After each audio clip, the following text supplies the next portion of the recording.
दोस्तों स्वागत है आपका बिहार न्यूज में। दोस्तों मैं हूं फिरदौस गनी और आप देख रहे हैं केडीवी लाइव।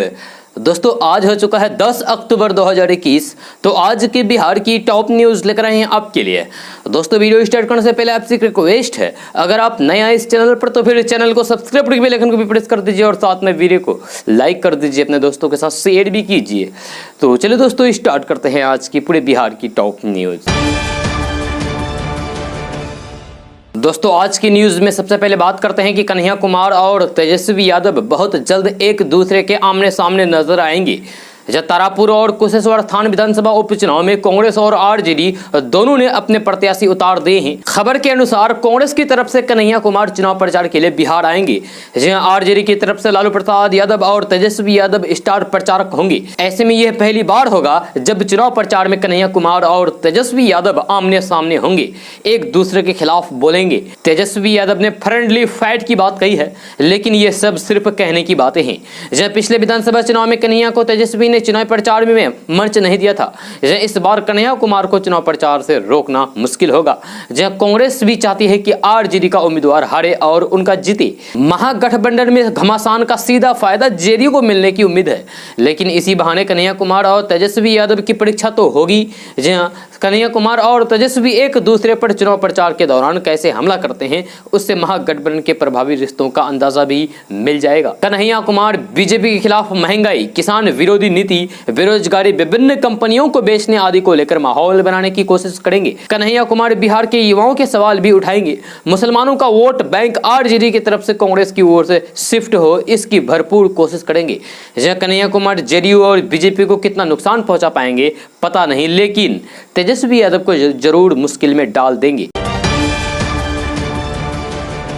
दोस्तों बिहार में गांव की सरकार बनाने में मुखिया की तरह वार्ड सदस्य और सरपंच पद के लिए भी दिलचस्प मुकाबला होने के आसार दिख रहे हैं। इस बार मुखिया के मिले अधिकारों के बीच सरपंच के अधिकारों में भी इजाफा इसकी वजह माना जा रहा है, मुख्य वजह माना जा रहा है। इससे पहले की पंचायत चुनाव में मुखिया का ही पद सबसे अहम माना जाता था। इसकी वजह थी कि पंचायत में मुखिया का रुतबा और उनको सरकार द्वारा अधिकार भी दिए गए थे, जिसके कारण मुखिया पद के लिए सबसे ज्यादा मारामारी होती थी।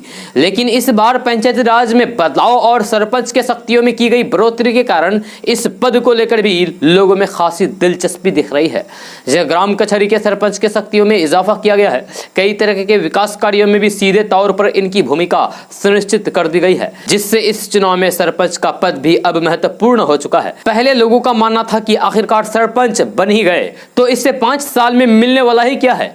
अगर घर का आटा गीला करके दिन भर लोगों के बीच के विवादों को सिर्फ सुलझाना है, वही अधिकार सीमित होने के कारण वे बड़ा फैसला भी नहीं ले सकते थे। लेकिन अब इनकी शक्तियों को बढ़ाए जाने के कारण इस पद के लिए लोगों की दिलचस्पी बढ़ने लगी है। परिणाम है कि इस बार मुखिया की तरह सरपंच पद का मुकाबला भी काफी दिलचस्प होने वाला है और प्रत्याशियों की संख्या पहले की अपेक्षा बड़ी है, यानी कि पहले की तुलना बड़ी है। वार्ड सदस्य पद के बारे में बात करें तो इस बार के पंचायत चुनाव में मुखिया और सरपंच के बाद किसी पद को लेकर मारामारी है तो वह वार्ड सदस्य। दरअसल बीते 5 वर्षीय काल में सरकार ने अपनी ड्रीम योजना हर गली पक्की सड़क योजना में वार्ड सदस्यों की भूमिका सीधे तौर पर सुनिश्चित की थी। जो वार्ड सदस्यों को मिले इस अधिकार से इस चुनाव में वार्ड सदस्य बनने को लेकर भी काफी होड़ सी मची हुई है। दोस्तों अब बात करते हैं कि सर्दियों का मौसम आते ही उत्तर भारत में प्रदूषण एक बड़ी समस्या बन जाती है। जहाँ विशेष रूप से पंजाब, हरियाणा, दिल्ली, एनसीआर और उत्तर प्रदेश के क्षेत्र में अधिक विकराल होती है। जहाँ इसका मुख्य कारण पंजाब, हरियाणा और यूपी के किसानों का अपने खेतों पर पराली जलाना है। जहाँ फसलों को जलाने से इन क्षेत्रों में हवा की गुणवत्ता काफी खराब हो जाती है। जहाँ इन राज्यों में पराली जलाने से दिल्ली में प्रदूषण का स्तर खतरनाक स्तर पर पहुंच जाता है। प्रदूषण की समस्या दिल्ली के लोगों के लिए एक बड़ी परेशानी बन गई है। अब तो ये एक राजनीतिक मुद्दा भी बन गया है। जब जब पराली जलाए जाने पर अंकुश की बात होती है तब तब सिर्फ राजनीतिक आरोप प्रत्यारोप ही सामने आते हैं। अभी तक किसानों के पास ऐसा कोई भी उपाय नहीं है जिससे पराली को ना जलाया जाए। दरअसल पंजाब और हरियाणा में गेहूं और धान की फसल सबसे अधिक मात्रा में उत्पादित की जाती है। माना जा रहा है कि पराली जलाए जाने का एक प्रमुख कारण है कि धान की फसल की कटाई और गेहूं की बुआई के बीच इतना समय नहीं मिल पाता है कि किसान पराली को कहीं और शिफ्ट करें और किसानों के पास पराली को रखने की जगह भी नहीं है। इसीलिए किसान गेहूं की फसल को जल्द बोने के लिए खेतों में ही पराली पर आग लगा देता है। दोस्तों बिहार के मिथिलांचल के बाद अब पश्चिमी चंपारण मखाना उत्पादन का हब बनेगा। यहाँ जिला प्रशासन की पहल पर पायलट प्रोजेक्ट के तहत की गई मखाने की खेती के बेहतर परिणाम सामने आ गए हैं। पश्चिमी चंपारण के आधा दर्जन किसानों द्वारा की गई मखाने की खेती से उनके चेहरे खिल उठे हैं। जहाँ कई किसान अब मछली पालन की जगह मखाना की खेती को अपनाने की योजना बनाना शुरू कर दिया है। ऐसे किसानों का कहना है कि पश्चिमी चंपारण का इलाका मखाना के लिए सबसे उपयुक्त है। यहाँ की आबो हवा इसके लिए अनुकूल है। सबसे बड़ी बात यह है कि मखाना की खेती के लिए गहरा पानी की जरूरत नहीं पड़ती है। जहाँ कम पानी में ही इनकी खेती की जा सकती है। दोस्तों बिहार में दुर्गा पूजा को लेकर जरूरी गाइडलाइंस जारी कर दी गई है। जहाँ खासकर इस बार पंडालों में भी कोरोना प्रोटोकॉल का पालन करना जरूरी होगा। जहाँ स्वास्थ्य विभाग द्वारा सभी जिलों के जिलाधिकारी और सिविल सर्जन को दिए गए निर्देश के तहत पूजा पंडालों में दुर्गा पूजा आयोजन समिति को 2 गज की दूरी का पालन करना अनिवार्य होगा। जहाँ प्रवेश द्वार के पास हाथों को सैनिटाइज करने की व्यवस्था करनी होगी। बिहार सरकार ने कोरोना से निपटने को लेकर दुर्गा पूजा के लिए नई गाइडलाइंस जारी की है। जहाँ इस नई गाइडलाइंस में दुर्गा पूजा और मेले को लेकर साफ साफ ये लिखा गया है कि किस स्थिति में जिले के डीएम दुर्गा पूजा में पंडालों और मेले की अनुमति देंगे। दोस्तों दीपावली और छठ आने में लगभग 1 महीने का समय अभी बाकी है, लेकिन मुंबई और बेंगलुरु जैसे शहरों से पटना आने का किराया आसमान छूने लगा है। जहां हालात ये है कि 3 नवंबर को मुंबई से पटना का किराया 13,000 के पार पहुंच गया है। 10 से लेकर 2 नवंबर तक किराया 7500 पार है। जहां हालांकि छठ के बाद मुंबई से पटना आने का किराया 4000 के आसपास है। ये हाल केवल मुंबई रूट का ही नहीं है, बल्कि बेंगलुरु से पटना आने के दौरान यात्रियों को दोगुना किराया चुकाना होगा। अभी से लेकर छठ के आसपास में बेंगलुरु से पटना का किराया 7500 के ऊपर होता था। जब 3 नवंबर को बेंगलुरु से पटना का किराया 8000 के पार है। छठ बाद इसी रूट पर किराया 4000 के आसपास है। जब चेन्नई से पटना आने के लिए भी लगभग 2 गुना किराया चुकाना पड़ रहा है। जहां अभी इस रूट पर किराया 7500 के आसपास था। जहां सामान्य दिनों में इस रूट पर किराया 4000 के आसपास होता है। जहां 17 नवंबर के बाद इस रूट पर किराया 7500-4000 रुपए के बीच है। दोस्तों अगर आप किसान हैं और पीएम किसान सम्मान निधि योजना का लाभ उठाना चाहते हैं तो फिर आपके लिए बड़ा अपडेट है।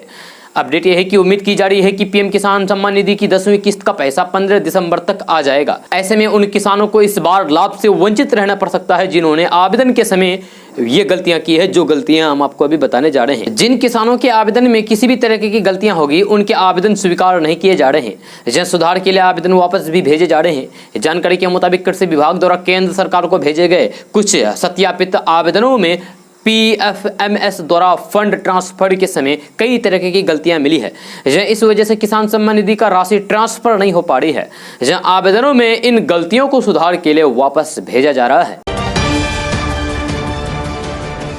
दोस्तों उत्तर प्रदेश में अगले साल यानी कि 2022 में विधानसभा चुनाव होने वाले हैं। जहां इसी को देखते हुए सभी राजनीतिक दलों ने अभियान तेज कर दिया है। सत्ताधारी बीजेपी, मुख्य विपक्षी पार्टी समाजवादी पार्टी, BSP और कांग्रेस के अलावा छोटे दलों ने भी रैलियों और सम्मेलनों के माध्यम से जनता को लुभाना शुरू कर दिया है। इसी बीच ABP न्यूज के सर्वे एजेंसी सी वोटर ने यूपी की जनता का मन टटोला है। इस सर्वे में यह साफ नजर आ रहा है कि उत्तर प्रदेश में एक बार फिर से बीजेपी सत्ता में वापसी कर सकती है।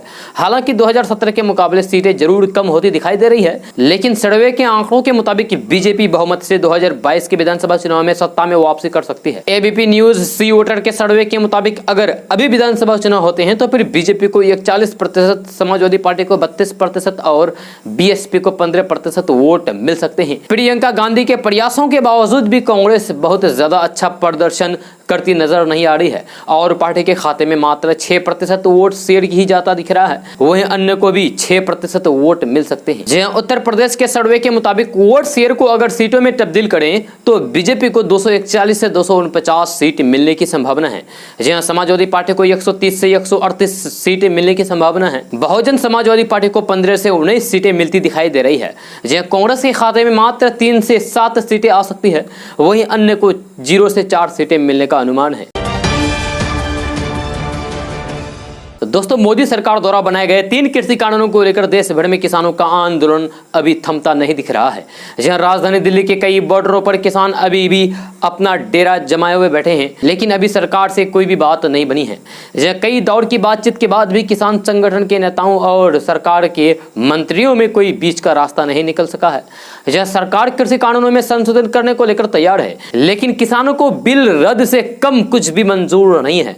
इस बीच प्रधानमंत्री नरेंद्र मोदी सरकार भी किसानों को खुश रखने के लिए आगे आ रही है। एक बार फिर से मोदी सरकार किसानों पर मेहरबान होती दिख रही है। पीएम किसान सम्मान निधि योजना के तहत मिलने वाली 2000 रुपए की 10वीं किस्त जल्द खाते में डालने जा रही है।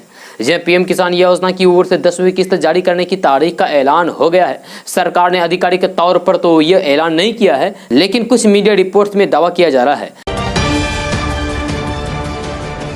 दोस्तों, लखीमपुर खीरी हिंसा के बाद संयुक्त किसान मोर्चा ने आज एक बड़ा ऐलान करते हुए कहा है कि 26 अक्टूबर को लखनऊ में महापंचायत किया जाएगा।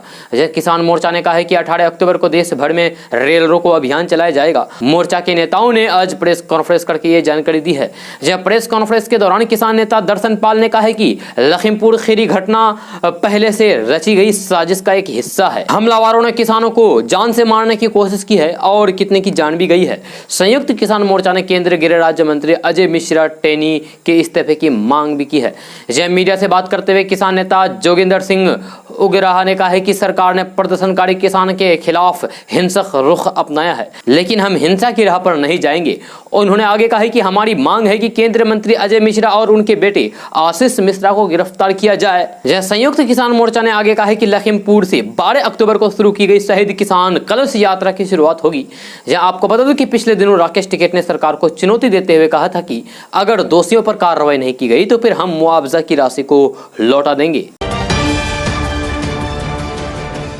दोस्तों, प्रधानमंत्री नरेंद्र मोदी ने हाल ही में भारतीय शेयर बाजार के बिग बुल कहे जाने वाले मशहूर निवेशक राकेश झुनझुनवाला से मुलाकात की थी। उनके इस मुलाकात की कुछ तस्वीरें सोशल मीडिया पर खूब वायरल हुई है। अब राकेश झुनझुनवाला ने प्रधानमंत्री से अपनी मुलाकात को लेकर प्रतिक्रिया दी है। जिस अंदाज में उन्होंने पीएम मोदी से अपनी मुलाकात पर जवाब दिया है, उसे लेकर सोशल मीडिया का एक वर्ग उनकी आलोचना कर रहा है। दरअसल आज तक के कार्यक्रम में उनसे सवाल किया गया। एंकर ने पूछा है कि आपको क्यों आमंत्रित किया गया, ये आपसे नहीं पूछेंगे, हम आपसे ये पूछेंगे कि आप उनसे क्या कहे और वो आपसे क्या कहा। यानी कि राकेश झुनझुनवाला से पूछा कि प्रधानमंत्री नरेंद्र मोदी आपसे क्या कहा, आप प्रधानमंत्री नरेंद्र मोदी से क्या बोले, क्या बातचीत हुई। तो एंकर के इस सवाल के जवाब में राकेश झुनझुनवाला ने कहा है कि सुहाग रात में मेरी बीबी से क्या बात की थी, ये कोई बताने वाली बात है। उनका ये जवाब सुनकर वहां मौजूद सभी लोग हंस पड़े। हालांकि कार्यक्रम के इस क्लिप को सोशल मीडिया पर शेयर करके उनकी आलोचना की जा रही है। कांग्रेस के सोशल मीडिया डिपार्टमेंट के चेयरमैन रोहन गुप्ता ने इस वीडियो क्लिप को अपने आधिकारिक ट्विटर हैंडल से ट्वीट करते हुए तंज कसा है और कहा गया है कि ये रिश्ता क्या कहलाता है। मशहूर कार्टूनिस्ट मंजुल ने ट्वीट किया, एक शेयर ब्रोकर 1.5 अरब आबादी वाले लोकतांत्रिक देश के प्रधानमंत्री से अपनी मुलाकात की तुलना अपनी सुहागरात से करता है। ये हालात हो गई है प्रधानमंत्री पद की मोदी राज में। फिल्म मेकर विनोद कापड़ी अपने ट्वीट में लिखते हैं कि वाकई शर्मनाक है। आम आदमी पार्टी के सांसद संजय सिंह ने भी राकेश झुनझुनवाला के जवाब पर अपनी टिप्पणी की है। उन्होंने ट्वीट करते हुए लिखा है कि भारत के प्रधानमंत्री की गरिमा इतनी नीचे गिर जाएगी कभी सोचा भी न था। शेयर मार्केट का दलाल प्रधानमंत्री की तुलना अपनी सुहागरात वाली पत्नी से करेगा। दोस्तों, बिहार में पटना सहित 8 जिलों में नवंबर से बालू खनन शुरू होने की संभावना है। इससे पहले नीतीश कैबिनेट ने इसके लिए खनन विभाग के प्रस्ताव पर मंजूरी दे दी थी, लेकिन कैबिनेट का फैसला विभाग के पदाधिकारियों तक औपचारिक रूप से नहीं पहुंच पाया। इसके कारण घाटों की नीलामी में देरी हो रही है। आपको बता दूं कि बिहार के 8 जिले पटना, सारण, भोजपुर, औरंगाबाद, रोहतास, गया, जमुई और लखीसराय जिलों में बालू घाटों की नीलामी प्रक्रिया होनी है। दूसरी तरफ 1 अक्टूबर से 8 जिलों नवादा, अरवल, बांका, बेतिया, मधेपुरा, किशनगंज, वैशाली और बक्सर में बालू खनन जारी है। जन सूत्रों से मिली जानकारी के अनुसार बिहार राज्य खनन निगम लिमिटेड ने पटना, सारण, भोजपुर, औरंगाबाद, रोहतास, गया, जमुई और लखीसराय के बालू घाटों की बंदोबस्ती के लिए टेंडर निकाला है। दोस्तों, कवि कुमार विश्वास ने अजय मिश्रा के बेटे और शाहरुख खान के बेटे को लेकर गुस्सा जाहिर किया है। कुमार विश्वास ने ट्वीट करते हुए कहा है कि एक बड़ा अभिनेता बनेगा और दूसरा बड़ा नेता। लखीमपुर खीरी में किसानों को गाड़ी से कुचले जाने को लेकर गृह राज्य मंत्री अजय मिश्रा के बेटे आशीष मिश्रा पर लोग लगातार गुस्सा जाहिर कर रहे हैं। दूसरी तरफ शाहरुख खान के बेटे आर्यन खान भी नशीले चीज के सेवन में फंसे तो सोशल मीडिया पर उनके खिलाफ भी कार्रवाई की मांग उठी है। ये दोनों ही मुद्दा पिछले कुछ दिनों से सोशल मीडिया पर जमकर वायरल हो रहा है। इसी बीच हिंदी के लोकप्रिय कवि कुमार विश्वास ने दोनों ही मसले पर बोलते हुए कहा कि व्यवस्था के सर पर ठिकरा फोड़ना बंद करिए, क्योंकि एक बड़ा नेता बनेगा और एक बड़ा अभिनेता। एक को वोट देकर बनाएंगे और एक का टिकट खरीद कर बनाएंगे, जो वर्षों से हम करते आ रहे हैं।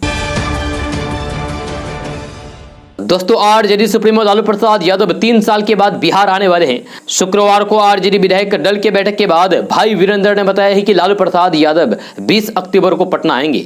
जहां उन्होंने कहा है कि लालू यादव पटना पहुंचते ही एक बार फिर से पूरे जोश के साथ पार्टी के कार्यकर्ताओं को संबोधित करेंगे।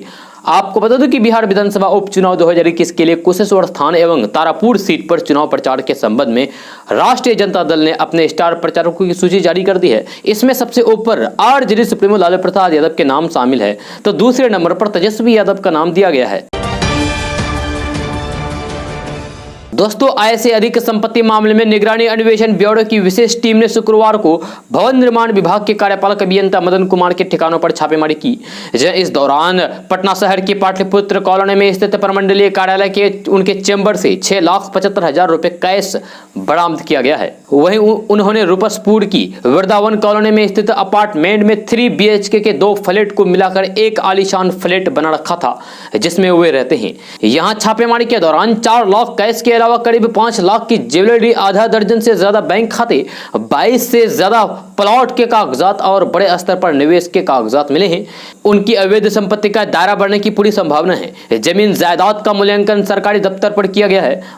अब तक हुई जांच में उनके खिलाफ 2,27,00,000 रुपए से ज्यादा की अवैध संपत्ति बरामद किया गया है। जहां आधा दर्जन से ज्यादा बैंक खातों में अब तक 1,03,00,000 रुपए जमा मिले हैं। जहां शेयर, FD, म्यूचुअल फंड समेत अन्य माध्यमों में भी 1,53,00,000 से ज्यादा के निवेश प्रमाण मिल चुके हैं। जिन 22 प्लॉट के कागजात मिले हैं उनमें अधिकतर पटना के आसपास में ही है और पत्नी और बेटे के नाम पर है। जब बेटा के नाम से फुलवारी शरीफ में 5 प्लॉट और नवतपुर में भी कुछ प्लॉट मिले हैं। दानापुर की विजय बिहार कॉलोनी में इंजीनियर ने खुद के नाम से 6 प्लॉट ले रखे हैं। ये सब अवैध कमाई से यानी कि रिश्वतखोरी की कमाई है। दोस्तों जल्द ही बिहार में BSRTC के अलावा प्राइवेट बस मालिकों के भी CNG बस चलेगी। जहां बिहार सरकार बिहार को प्रदूषण मुक्त करने के लिए योजना पर लगातार काम कर रही है। सरकार का इच्छा है कि चलने वाली डीजल की गाड़ियों की संख्या धीरे धीरे कम की जाए। इसकी शुरुआत शहरी क्षेत्र से की जा रही है। जब बिहार को प्रदूषण मुक्त करने की कड़ी में पटना शहरी क्षेत्र में डीजल वाली सिटी बसों की जगह जल्द ही नए CNG बस चलाए जाएंगे। इसके लिए परिवहन विभाग निजी बस मालिकों को सरकारी अनुदान देगा। इसको लेकर दिशा निर्देश जारी कर दिए गए हैं। दोस्तों दरभंगा एयरपोर्ट विकास की नई कहानी कर रहा है। एयरपोर्ट पर यात्रियों की संख्या लगातार दिन प्रतिदिन बढ़ती ही जा रही है। जी हां, लोकप्रियता के कारण दरभंगा एयरपोर्ट ने महज 11 महीनों के अंदर ही देश में अपनी अलग पहचान बना ली है। शुरुआती दिनों में तो 3 स्थानों के लिए शुरू की गई विमान सेवा अब बढ़कर 18 पर पहुंच चुकी है। यात्रियों की संख्या 4 लाख के आंकड़ों को पार कर चुकी है। यात्रियों की बढ़ती भीड़ को देखते हुए दिल्ली, मुंबई और बेंगलुरु के लिए दिन में 2 फेरे लगाए जा रहे हैं। इसको देखते हुए बिहार और केंद्र सरकार की नजर दरभंगा एयरपोर्ट को जल्द से जल्द विकसित करने की है। दोस्तों दुनिया भर में popular social media platform Facebook, WhatsApp और इंस्टाग्राम एक बार फिर से डाउन हो गए हैं। जो यूजर्स करीब 2 घंटे तक उन्हें यूज नहीं कर पाए। इसकी वजह से यूजर्स को परेशानी उठानी पड़ी। पिछले कुछ दिनों में ये दूसरा मौका है जब ये प्लेटफॉर्म डाउन हुए हैं। जब 7 दिन पहले भी ये तीनों एप्स 6 घंटे के लिए डाउन हो गए थे। यूजर्स ने इसका गुस्सा ट्विटर पर जाहिर किया था। जब फेसबुक, व्हाट्सएप और इंस्टाग्राम शनिवार को भारतीय समय के मुताबिक रात के करीब 2 बजे डाउन हुए, जिसे 6 बजे तक ठीक कर लिया गया। दोस्तों बिहार में अल्पसंख्यक कल्याण से जुड़ी योजनाओं की मुख्यमंत्री नीतीश कुमार ने समीक्षा की। जहां मुख्यमंत्री नीतीश कुमार ने अल्पसंख्यक कल्याण विभाग की समीक्षा बैठक के दौरान अधिकारियों को कई दिशा निर्देश दिए। जब बिहार में मुख्यमंत्री उद्यमी योजना के तर्ज पर मुख्यमंत्री अल्पसंख्यक रोजगार योजना के तहत लाभार्थियों को लोन मुहैया कराने का निर्देश मुख्यमंत्री नीतीश कुमार ने दिया है। इससे अल्पसंख्यकों को काफी मदद मिलेगी। इसके अलावा मुख्यमंत्री नीतीश कुमार ने समीक्षा बैठक के दौरान कई आवश्यक दिशा निर्देश भी जारी किए हैं। जब मुख्यमंत्री नीतीश कुमार ने अंजुमन इस्लामिया बहुउद्देशीय भवन का निर्माण कार्य फरवरी 2022 तक हर हाल में पूरा करने को कहा है। अंजुमन इस्लामिया हॉल ऐतिहासिक भवन है और इसका एक अलग ही महत्व है। सीएम नीतीश कुमार ने कहा है कि हमारा इससे विशेष लगाव है, इसलिए काम जल्द पूरा किया जाए। दोस्तों मोदी सरकार ने किसानों की आय बढ़ाने और फिर आर्थिक मदद के लिए कई योजनाएं पेश कर रही है। पीएम किसान के तहत किसानों के खाते में सालाना 6,000 रुपए डाले जाते हैं। जब किसानों को खेती के लिए कई तरह की मशीनों की भी जरूरत पड़ती है। ऐसे में किसानों की मदद के लिए केंद्र सरकार यानी कि मोदी सरकार ने ट्रैक्टर खरीदने पर सब्सिडी दे रही है। जी हाँ, ये सब्सिडी पीएम किसान ट्रैक्टर योजना के तहत दी जा रही है। तो आइए जानते हैं इस योजना के बारे में विस्तार से। अगर आप भी ट्रैक्टर खरीदने की योजना बना रहे हैं तो आप इस वीडियो को जरूर देखें और इस स्टेप को फॉलो करें। दरअसल किसानों को खेती के लिए ट्रैक्टर बेहद जरूरी है, लेकिन देश में कई किसान ऐसे हैं जिनके पास आर्थिक स्थिति खराब होने के चलते ट्रैक्टर नहीं है। ऐसी विकट परिस्थिति में उन्हें ट्रैक्टर किराए पर लेना पड़ता है या फिर बैलों का उपयोग करते हैं। जी हाँ, ऐसे में सरकार किसानों की मदद के लिए ये योजना लेकर आई है। पीएम किसान ट्रैक्टर योजना के तहत किसानों को आधे दाम पर ट्रैक्टर मुहैया कराएगी। आपको बता दें कि सरकार की तरफ से यह सब्सिडी एक ट्रैक्टर खरीदने पर ही दी जाएगी। अगर आप भी योजना का लाभ उठाना चाहते हैं तो फिर इसके लिए जरूरी दस्तावेजों के रूप में किसान के पास आधार कार्ड, यानी कि आपके पास आधार कार्ड, जमीन के कागजात, बैंक की डिटेल्स, पासपोर्ट साइज फोटो होनी चाहिए। इस योजना के तहत किसान किसी भी, यानी कि आप किसी भी नजदीकी सीएससी सेंटर पर जाकर के ऑनलाइन अप्लाई कर सकते हैं। दोस्तों, बिहार में 7वीं से लेकर 12वीं पास 57,12,086 बेटियों के बल्ले हैं। जहां सैनिटरी नैपकिन, पोशाक, साइकिल एवं प्रोत्साहन योजना के तहत बेटियों को 10,38,63,18,180 रुपए मिलेंगे। ये राशि व्यय की स्वीकृति के साथ जारी हुई है। जहां सरकारी एवं अनुदानित स्कूलों, मदरसों एवं संस्कृत स्कूलों के साथ ही वित्त पोषित स्कूलों में 9वीं कक्षा की 6,42,635 बेटियों को 3,000 रुपए प्रति छात्रा की दर से साइकिल खरीदने के लिए पैसे मिलेंगे। इसके लिए 1,94,71,84,050 रुपए जारी हुए हैं। इसके अलावा मुख्यमंत्री कन्या उत्थान योजना के तहत, बालिका प्रोत्साहन योजना के तहत बिहार सरकार से मान्यता प्राप्त परीक्षा बोर्ड से इंटरमीडिएट परीक्षा पास अविवाहित छात्रों को प्रति छात्रा 25,000 रुपए दिए जाते हैं। जहां ऐसे 4,12,469 छात्रों में से तत्काल 1,60,000 छात्रों के लिए 4 अरब रुपए की राशि जारी हुई है। दोस्तों, राजद ने बिहार में होने जा रहे उपचुनाव के लिए स्टार प्रचारकों की लिस्ट जारी की तो लालू के परिवार में फिर से बखेरा खड़ा हो गया है। दरअसल इसमें बड़े बेटे तेज प्रताप यादव का नाम शामिल नहीं था। इससे उनका गुस्सा फूटा और उन्होंने एक ट्वीट करके अपनी भड़ास निकाली है। इसमें उन्होंने मां राबड़ी देवी और बहन मीसा भारती को ढाल बनाकर तेजस्वी यादव पर निशाना साधा है। तेज प्रताप यादव ने शायराना अंदाज में अपने भीतर के मर्म को बयां किया है। उन्होंने अपने ट्वीट में लिखा है कि ए अंधेरे देख ले, मुंह तेरा काला हो गया, माँ ने आंखें खोल दी, घर में उजाला हो गया, मेरा नाम रहता ना रहता, माँ और दीदी का नाम रहना चाहिए था। इस गलती के लिए बिहार की महिलाएं कभी माफ नहीं करेगी।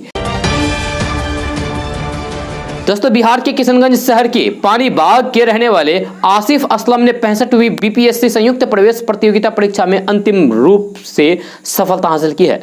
इस बार 65वीं बीपीएससी की परीक्षा में आसिफ का चयन डीएसपी पद के लिए हुआ है। महज 26 साल की उम्र में ही इन्हें तीसरे प्रयास में सफलता मिली है। जहां पहले प्रयास में वे इंटरव्यू तक पहुंचे थे। इसको लेकर एआईएमआईएम बिहार के ऑफिशियल अकाउंट से मुबारकबाद देते हुए कुछ तस्वीरें शेयर की गई है, जिसमें लिखा गया है कि किशनगंज के लाल आसिफ आलम ने 65वीं बीपीएससी में 65वीं रैंक लाकर अपने परिवार सहित समस्त जिले का नाम रोशन किया है। इसी सिलसिले में एआईएमआईएम बिहार प्रदेश अध्यक्ष तथा फ्लोर लीडर जनाब अख्तरुल ईमान साहब ने उनके निजी आवास पर पहुंचकर उन्हें मुबारकबाद पेश की है। दोस्तों, भारत बिजली संकट के कगार पर खड़ा है। जहां अगर आपसे ये कहा जाए तो शायद आपको यकीन नहीं होगा, लेकिन बात लगभग सच है, क्योंकि इन दिनों देश के ज्यादातर थर्मल पावर स्टेशन यानी कि कोयले से बिजली बनाने वाले संयंत्र कोयला संकट से जूझ रहे हैं। बताया जा रहा है कि इन संयंत्रों में केवल 3 से 4 दिन विद्युत आपूर्ति के लिए ही कोयला बचा है। अगर हालात जल्द ठीक नहीं हुए तो भारत के ज्यादातर इलाके अंधेरे में डूब जाएगी। आपको बता दें कि भारत में 165 थर्मल पावर स्टेशन है जहां कोयले से बिजली बनती है। जहां इनमें से आधे से ज्यादा में कोयला संकट पैदा हो गया है। जहां इसकी असल वजह है कोयला भंडार में कमी। जहां देश में कोयला संकट अचानक से शुरू नहीं हुआ, बल्कि इसकी शुरुआत कई महीनों पहले हो चुकी थी। जब कोरोना महामारी की दूसरी लहर के बाद भारत की अर्थव्यवस्था में तेजी आई और बिजली की मांग में अचानक बढ़ोतरी हो गई। जहां एक रिपोर्ट के मुताबिक बीते 2 महीने में ही बिजली की खपत 2019 के मुकाबले इस साल 17% बढ़ गई है। इस बीच दुनिया भर में कोयले के दाम 40% तक बढ़ गए हैं। वहीं भारत का कोयला आयात को 2 साल में सबसे निचले स्तर पर पहुंच गया। यह भारत से पहले चीन भी कोयला संकट से जूझ रहा है। चीन में कई राज्यों में बिजली कटौती से लोग परेशान हैं, जो वहां का ऐतिहासिक बिजली संकट माना जा रहा है। यही हाल अब बिहार में भी देखने को मिल रहा है। जब बिहार में अब कुछ दिनों से लगातार बिजली कट हो रही है। आपको बता दें कि भारत दुनिया में कोयले का चौथा सबसे बड़ा भंडारक देश है, लेकिन खपत की वजह से भारत कोयला आयात करने में दुनिया में दूसरे नंबर पर है। हमारे देश में 70% से ज्यादा बिजली कोयले से बनती है। कोयला संकट का असर अब धीरे धीरे धीरे देश के कई इलाकों में दिखने भी लगा है, क्योंकि इन इलाकों में विद्युत कटौती यानी कि बिजली की कटौती तेजी से बढ़ रही है। कोयले की कमी के चलते कई राज्यों में अभी से ही बिजली का संकट खड़ा हो गया है। झारखंड में कोयले की कमी के चलते 285 मेगावाट से लेकर 430 मेगावाट तक की लोड शेडिंग करनी पड़ रही है। इसके कारण झारखंड के गांवों में अभी से 8 से 10 घंटे की कटौती जारी है। जब कोयले की कमी का असर बिहार पर भी देखने को मिल रहा है। बिहार में 5 गुना अधिक कीमत चुकाने पर भी बिजली कंपनियां पूरी सप्लाई नहीं दे पा रही है। इसके साथ ही सबसे अधिक जनसंख्या वाले राज्य उत्तर प्रदेश के ग्रामीण इलाकों में भी बेहतासा विद्युत कटौती देखने को मिल रही है। दोस्तों, त्योहारों के आते ही महंगाई भी बढ़ने लगती है। रसोई गैस, पेट्रोल, डीजल की कीमतों तो बढ़ ही रही है। अब सरसों तेल और चावल की भी कीमत बढ़ गई है। जहां पटना के बाजारों में चावल 4 से 5 रुपए प्रति किलो महंगा हो गया है। इसके साथ ही सरसों तेल का भी न्यूनतम भाव भी 5 रुपए प्रति लीटर और बढ़ गया है। जहां सरसों तेल का न्यूनतम भाव अब 190 रुपए प्रति लीटर हो चुका है, यानी कि सबसे कम दाम है ये।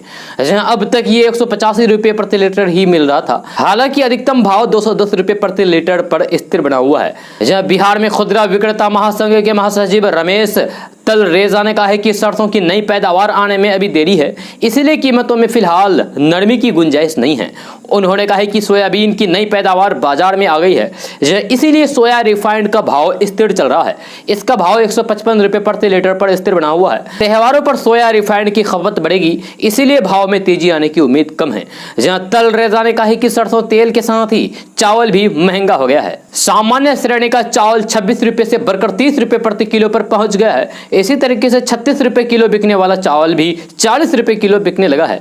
आशंका जताई जा रही है कि त्योहारी की मांग की वजह से कुछ और सामानों की कीमत बढ़ सकती है। इसमें मसाला और दाल शामिल है। आपको बता दूं कि इस समय सब्जियों के भाव अभी तल्ख चल रहे हैं, यानी कि अधिक भाव हो गए हैं। जब 20 से 30 रुपए प्रति किलो बिकने वाला सब्जियां 40 से 70 रुपए प्रति किलो बिक रही है। दोस्तों, कश्मीर में पिछले कुछ दिनों से अल्पसंख्यकों पर लगातार हमला हो रहे हैं। इन हमलों ने घाटी में लोगों को डर के माहौल में रहने को मजबूर कर दिया है। जहां वहीं कई ऐसे लोग भी हैं जो इस स्थिति में यहां नहीं रहना चाहते हैं और घाटी से भागने लगे हैं। हाल ही में घाटी में दहशतगर्द गतिविधियां तेज हो गई है, जिससे परेशान होकर अब कश्मीरी पंडित पलायन करने को मजबूर हो गए हैं। यह दहशतगर्दियों द्वारा अल्पसंख्यक समुदाय को निशाना बनाया जा रहा है। बीते एक हफ्ते में 5 हत्याएं हुई है, जिससे कई परिवार अगले कुछ दिनों में घाटी छोड़ने की तैयारी कर रहे हैं। दर्जनों कश्मीरी पंडित परिवारों को कश्मीर छोड़ते हुए देखा गया है। यह कश्मीरी पंडितों के परिवार हाल ही में घाटी में वापसी लौटे थे। यह लोग उम्मीद कर रहे थे कि बच्चों को सरकारी नौकरी मिलने के बाद वहां फिर से अपना नया जीवन शुरू करेंगे। 5 अगस्त 2019 को जब भारत सरकार ने जम्मू और कश्मीर का विशेष दर्जा खत्म किया तो कश्मीरी पंडित बेहद खुश थे, मगर उनकी वापसी की अरमान अब भी अरमान ही है। दोस्तों, सितंबर के अंत में बंगाल की खाड़ी में बने कम दबाव के क्षेत्र के कारण आंध्र प्रदेश, ओडिशा और पश्चिम बंगाल में साइक्लोन गुलाब का असर देखने को मिला।